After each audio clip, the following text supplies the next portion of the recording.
প্রিয় ছাত্রছাত্রীরা সবাই কেমন আছো? আশা করি প্রত্যেকে খুব ভালো আছো। আমি রয়েছি তোমাদের সঙ্গে এপি স্যার, অর্ক স্যার তোমাদের সঙ্গে রয়েছি। আজকে দশম শ্রেণীর বাংলা নিয়ে আলোচনা করব। আমাদের এক সাবস্ক্রাইবার বন্ধু, শিক্ষার্থী বন্ধু তমালি জানা আহ কবি শঙ্খ ঘোষের আয় আরো বেঁধে বেঁধে থাকি নিয়ে আলোচনা করতে বলেছে আমাকে। আজ আমরা এমন এক কবিতা নিয়ে আলোচনা করতে চলেছি যার কলম সবসময় বিপন্ন মানুষের কথা বলেছে। চারিদিকে যখন যুদ্ধ, হানাহানি আর অনিশ্চয়তা, তখন মানুষ কোথায় দাঁড়াবে? শঙ্খ ঘোষের এই আয় আরো বেঁধে বেঁধে থাকি কবিতাটি আমাদের শেখায় কঠিন সময়েও বিচ্ছিন্ন না হয়ে কিভাবে হাতে হাত রেখে টিকে থাকতে হয়। আজ আমরা এই কবিতার প্রেক্ষাপট ও লাইন ধরে এর গূঢ় অর্থ বিশ্লেষণ করব। এই কবিতাটি কত সালে লেখা হয়েছিল বা এই কবিতাটি কোথা থেকে নেওয়া হয়েছে? কবিতাটির পরিচয় দেওয়ার সময় যে তথ্যগুলি তোমাদের অবশ্যই জেনে রাখতে হবে, এই কবিতাটি কবি শঙ্খ ঘোষের জলই পাষাণ হয়ে আছে, আবার মনে রেখো, জলই পাষাণ হয়ে আছে কাব্যগ্রন্থের অন্তর্গত। এই জলই পাষাণ হয়ে আছে কাব্যগ্রন্থটি 2004 সালে প্রকাশিত হয়েছিল। শঙ্খ ঘোষ কোন নির্দিষ্ট একটি ঘটনার জন্য কবিতাটি কিন্তু লেখেননি, বরং সমকালীন সময়ের এক অস্থির অবস্থাকে তুলে ধরেছেন। এর পেছনে মূলত তিনটে দিক কাজ করে।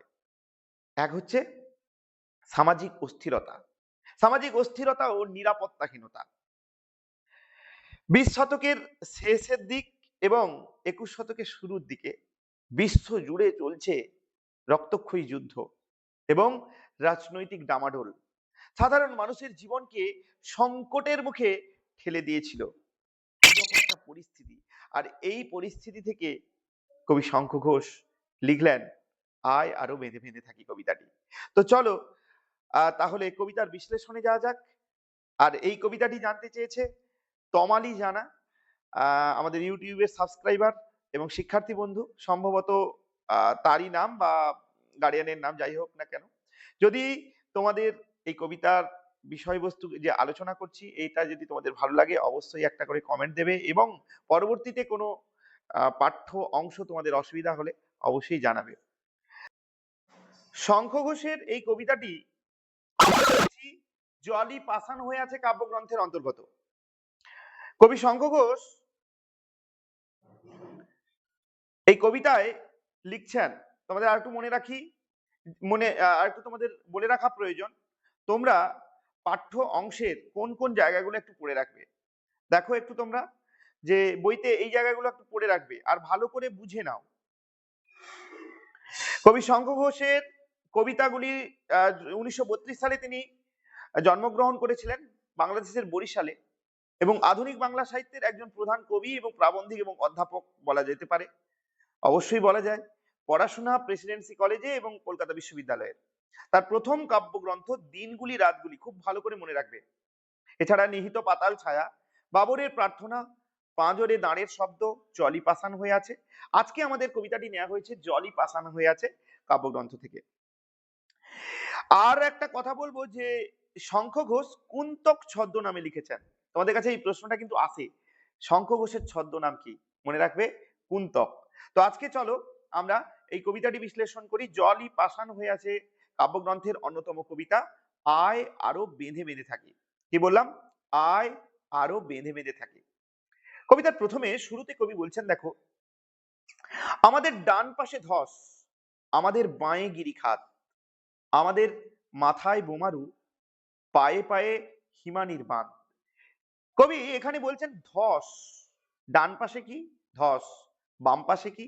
গিরিখাত, গিরি মধ্যবর্তী খাত। ধস তো তোমরা জানোই, পাহাড়ি অঞ্চলে ধস নামে, আর গিরিখাত ভূগোলের ভাষায়, সেটা আর ব্যাখ্যা করার প্রয়োজন নেই। আর বোমারু, যুদ্ধ বিমান, উপর থেকে বোমা পড়ছে। হিমানির বাঁধ, হিমবাহ, বরফ আচ্ছাদিত পরিবেশ পরিস্থিতি। তো এবার আমরা আসি, কবি এই যে বলছে না, ডান পাশে ধস, বাঁয়ে গিরিখাত, মাথায় বোমারু, পায়ে পায়ে হিমানির বাঁধ। অর্থাৎ দেখো, ডান পাশ বাম পাশ, মাথার উপর এবং হাঁটা বা চলাচলের জন্য যে রাস্তা, সেখানেও কিন্তু হিমানির বাঁধ। তাহলে ডান পাশে ধস, বাঁয়ে গিরিখাত, মাথায় বোমারু, হিমানির বাঁধ পায়ে পায়ে। আসলে এই যে ধস, গিরিখাত, বোমারু কিংবা হিমানির বাঁধ, এগুলো সবই আসলে এক একটা বিপদ।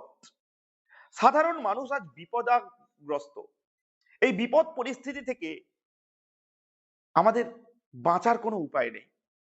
তাই কবি বলছেন, আমাদের পথ নেই কোনো, আমাদের ঘর গেছে উড়ে। তাহলে আমাদের পথ নেই কোনো মানে, মানে আমাদের বাঁচার পথ আর নেই। কারণ আমাদের চারপাশে বিপদ ঘনিয়ে এসছে। আমি এক্ষুনি বলছিলাম যে সংকটময় পরিস্থিতি, বিপদাপন্ন পরিস্থিতি। এই বিপদাপন্ন পরিস্থিতি থেকে মানুষ বাঁচতে পারছে না, মানুষের বাঁচার পথ আজ রুদ্ধ। তাই কবি বলছেন, দেখো আমাদের পথ নেই কোনো, আমাদের ঘর গেছে উড়ে। যে বাসস্থান থাকার কথা, যেখানে মানুষ তার শেষ শান্তিটুকু পায়, মানুষ যেখানে যাই কাজ করুক না কেন তার বাড়িতে এসে যে শান্তি পায়, সেই ঘরটুকুও আজ যুদ্ধের করাল গ্রাসে পড়ে তছনছ ছিন্ন ভিন্ন ধ্বংস হয়ে গেছে। তাই বাঁচার কোনো উপায় লক্ষ্য করতে পারছে না কবি। কবি শঙ্খ ঘোষ এদেরই প্রতিনিধি হয়ে, মানে এই সাধারণ মানুষের প্রতিনিধি হয়ে এই কবিতাটি লিখেছেন। তারপরে বলছেন, দেখো আমাদের শিশুদের সব, সব কথার অর্থ কি? মৃতদেহ। মৃতদেহ। কাদের মৃতদেহ? শিশুদের মৃতদেহ। আমাদের শিশুদের সব ছড়ানো রয়েছে কাছে দূরে। এদিক সেদিক যুদ্ধ বিধ্বস্ত পরিস্থিতিতে চারিদিকে ছড়িয়ে রয়েছে শিশুদের মৃতদেহ। যে শিশু আগামী দিনের ভবিষ্যৎ, আজকের শিশু আগামী দিনের ভবিষ্যৎ, তারাই দেশের নাগরিক, তারাই দেশকে চালিত করবে। সেই আগামী দিনের ভবিষ্যৎ আজ যুদ্ধের করাল গ্রাসে পড়ে ছিন্ন ভিন্ন অবস্থায় তার মৃতদেহ পড়ে আছে। কবি বলছেন যে শিশু যুদ্ধের কোনো মানে বোঝে না, তার মন পবিত্র, সেই পবিত্র মনের অধিকারী শিশুকেও বাঁচতে দিচ্ছে না যুদ্ধের এই ভয়ঙ্কর পরিস্থিতি। তাই কবি বলছেন, কবি তো সাধারণ মানুষের প্রতিনিধি হয়ে বলছেন, আমরাও তবে এইভাবে এই মুহূর্তে মরে যাব নাকি? বলছে শিশুদের যেরকম প্রাণ হানি ঘটেছে, যে কোনো মুহূর্তে একটা শিশু যে কিনা হাসি মুখে, মানে ফুল যেরকম প্রস্ফুটিত হয়, বাগানকে সুন্দর করে তোলে, ছোট্ট ফুল দেখতে ভালো লাগে, সেই শিশুরাও, ছোট্ট শিশুরাও আজকে আর বেঁচে নেই এই এই সন্ত্রাসী, দেশদ্রোহী, যারা যুদ্ধবাজ মানুষজনদের জন্য। কবি বলছেন সাধারণ মানুষের পরিস্থিতি কি তাহলে শিশুদের মতন হবে? আমরাও তবে এইভাবে এই মুহূর্তে মরে যাব নাকি? আমরা আমরা হচ্ছে সাধারণ মানুষের প্রতিনিধি হিসেবে কবি দেখিয়েছেন আমাদের পথ নেই আর, আয় আরো বেঁধে বেঁধে থাকি। বলছে আমাদের আর কোনো পথ নেই, আমাদের একসাথে একজোট হয়ে বেঁধে বেঁধে থাকি। কথার অর্থ হচ্ছে একসাথে বেঁধে বেঁধে থাকতে হবে, মানে একসাথে একজোট হয়ে থাকতে হবে, একা কিছু করা যাবে না, ঐক্যবদ্ধভাবে থাকতে হবে। ঐক্যবদ্ধভাবে থাকতে পারলেই আমরা এগোতে পারবো, আমাদের পথ খুঁজে মানে পথ পাওয়া যাবে। বাঁচার পথ রুদ্ধ হয়ে গেছে, সেই রুদ্ধ পথকে সরিয়ে ফেলতে দরকার কি?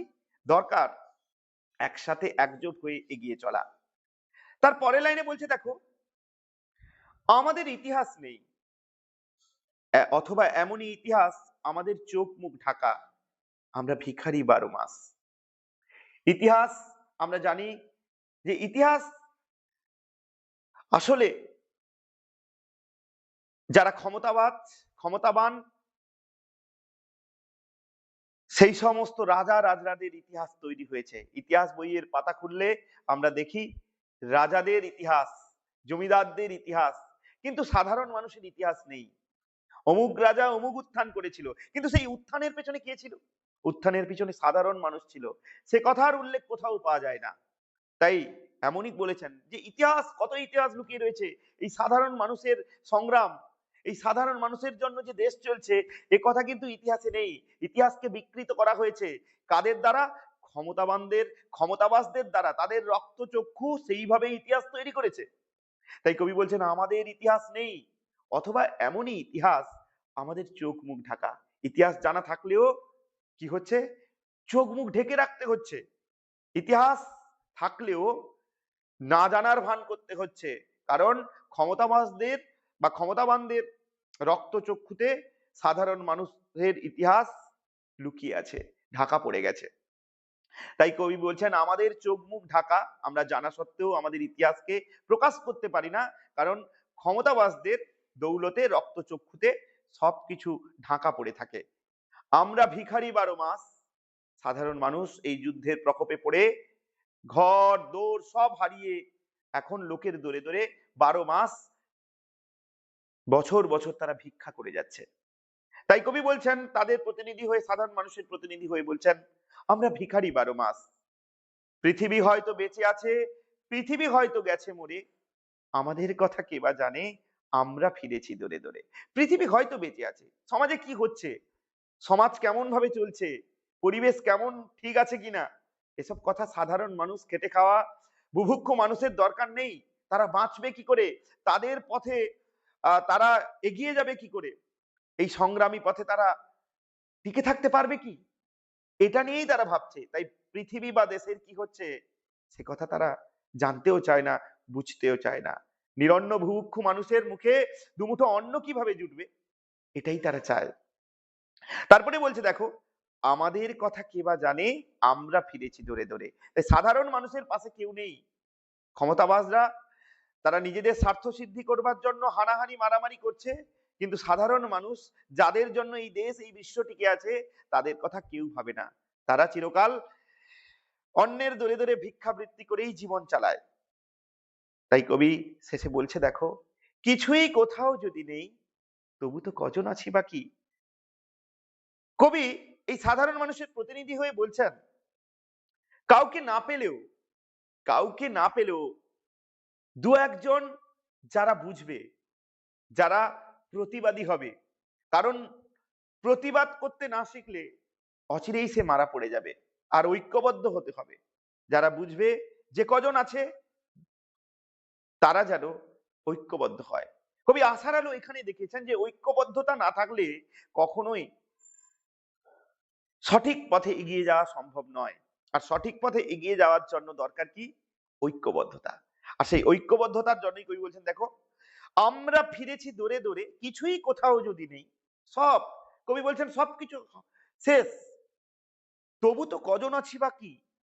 বেশ কিছু জন তো আছে, সেই বেশ কিছু জন, যে দু চারজন যারা আছে, সেই বাকি থাকা মানুষগুলো ছিন্ন ভিন্ন না থেকে তারা এগিয়ে আসুক। আয় আরো হাতে হাত রেখে, কবি আহ্বান করেছেন যে হাতে হাত রেখে ঐক্যবদ্ধ হয়ে বেঁধে বেঁধে একজোট হয়ে থাকি। বেঁধে বেঁধে মানে একজোট হয়ে থাকতে বলছেন। বেঁধে বেঁধে কথার অর্থ হচ্ছে এখানে একজোট। তাই কবি বলছেন একজোট হয়ে থাকো। একজোট, একজোট বা ঐক্যবদ্ধ থাকলে কোনো বাধা তোমাকে আটকাতে পারবে না। তাই বাধামুক্ত পরিবেশ, বিপদাপন্ন পরিবেশ থেকে মুক্তি পেতে গেলে কবি এক আশাব্যঞ্জনামূলক কথা বলেছেন, আয় আরো বেঁধে বেঁধে থাকি। এই গেল কবিতার বিষয়বস্তু। তাহলে কবিতার বিষয়বস্তুতে আমরা যতটুকু বুঝলাম, কি বুঝলাম, যে কবিতায় উল্লেখ করা হচ্ছে যে সাধারণ মানুষ আজ বিপদাপন্ন, এই বিপদাপন্ন পরিবেশ পরিস্থিতি থেকে বাঁচতে গেলে মানুষকে একজোট হয়ে থাকতে হবে। ক্ষমতাবাজরা নিজেদের স্বার্থ সিদ্ধি করবার জন্য নিজেদের বাহুবল, নিজেদের ক্ষমতা বলের আগ্রাসী ভূমিকা পালন করে সবকিছু ধ্বংস লুটপাট দেশটাকে জ্বালিয়ে দিচ্ছে, বিশ্ব জ্বলছে, কিন্তু সাধারণ মানুষ এই যুদ্ধের মানে বোঝে না, শিশু যুদ্ধের মানে বোঝে না, অথচ সেই শিশুকেও মৃত্যুর মুখে পতিত হতে হচ্ছে। এই করুণ পরিস্থিতি থেকে বাঁচার উপায় নেই, কিন্তু কবি শেষে বলেছেন বাঁচতে পারি, সেই বাঁচার মূল মন্ত্র হচ্ছে একজোট হয়ে থাকা। এই হচ্ছে কবিতার মূল বিষয়বস্তু। প্রিয় ছাত্রছাত্রীরা, কেমন লাগলো পড়াটা বা আমার পড়ানোটা কেমন লাগলো অবশ্যই কমেন্ট করে জানিও। যদি ভালো লাগে তাহলে অবশ্যই একটা লাইক দেবে, বন্ধুদের কাছে শেয়ার করো, আর যারা নতুন এসছো সাবস্ক্রাইব করো। আর বলবো তোমাদের আর কোন কোন বিষয়গুলো সমস্যা রয়েছে অবশ্যই কমেন্ট করে জানিও। আজকের মতো এই পর্যন্ত, ভালো থেকো, সবাইকে ভালো রেখো, টাটা, বাই বাই।